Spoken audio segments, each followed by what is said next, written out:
Tan, tan, tan, tan. Terminou a reunião, terminou a votação, aprovado. Números, né?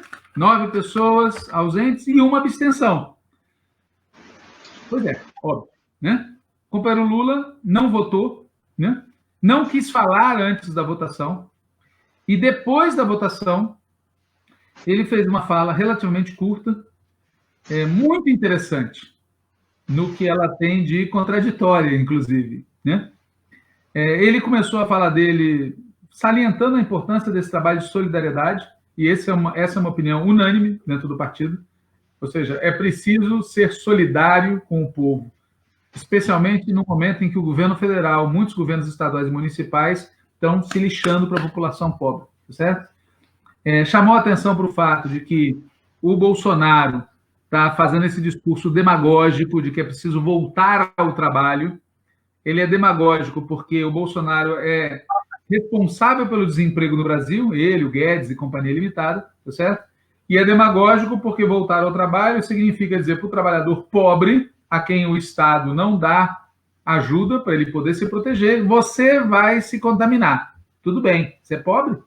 E o setor médio ou rico pode se proteger. Então, Lula chamou a atenção desse problema, chamou a atenção para o crescimento do número de mortes, né? Leu o relatório, os números o crescimento de pessoas infectadas, de pessoas mortas nos últimos dias. E, então, ele agregou uma fala muito interessante, em que ele disse que, tudo bem, participou do debate, muito interessante, elogiou a reunião e disse que ele achava que a gente estava saindo de lá com um discurso truncado. A palavra foi essa, o discurso truncado, né? Que vai continuar existindo uma pressão de baixo para cima para que o PT mude a sua posição. E o PT tem que estar aberto para evoluir. E há uma situação de radicalização, e que essa radicalização vai vir de baixo para cima, uma pressão de baixo para cima sobre o PT, para o PT evoluir, né? E que ninguém devia se impressionar com pesquisa. É bom dizer que, na reunião, várias pessoas diziam: tudo isso que está acontecendo no país e o Bolsonaro só perdeu 17% dos seus apoiadores, que agora dizem que estão arrependidos de terem votado nele.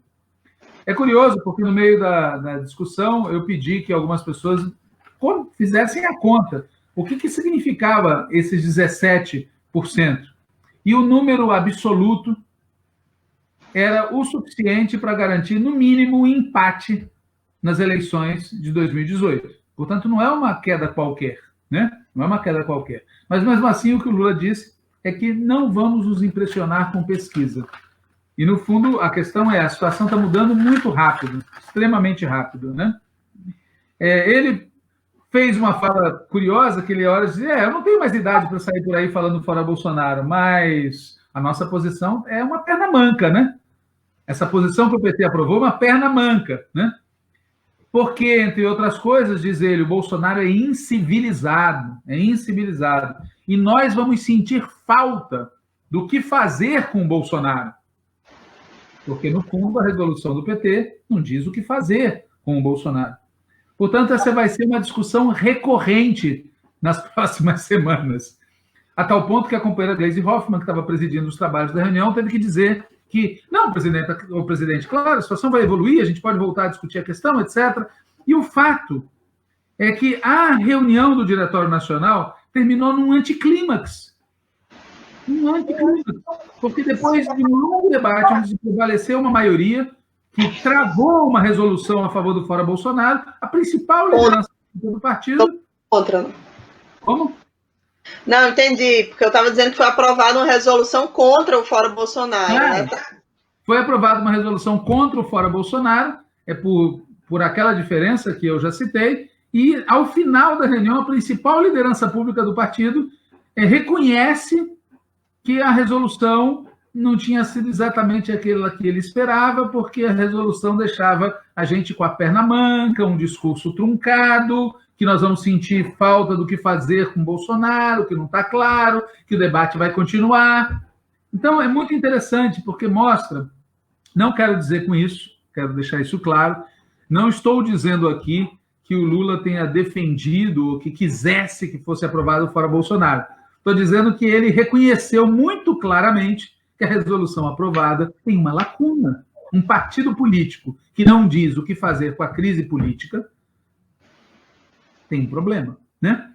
E um último comentário, que é lateral a esse debate, mas que tem tudo a ver com ele, é que no meio dessa fala, o Lula fez uma afirmação muito importante. É preciso emitir moeda. Ou seja, não basta ficar remanejando o orçamento.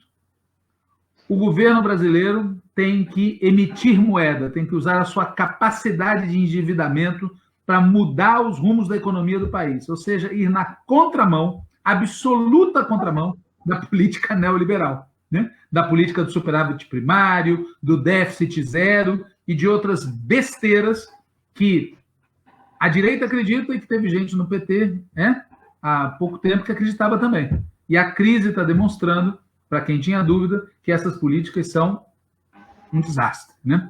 Então, assim terminou a reunião do Diretório Nacional do PT, né, em que a principal figura pública do partido, nosso companheiro Lula, se absteve na votação. Ele se absteve mesmo, na hora que ele foi chamado, ele disse, me abstém, e depois fez, ao final, essa fala em que admite que a resolução ela é manca, né? Ela é manca.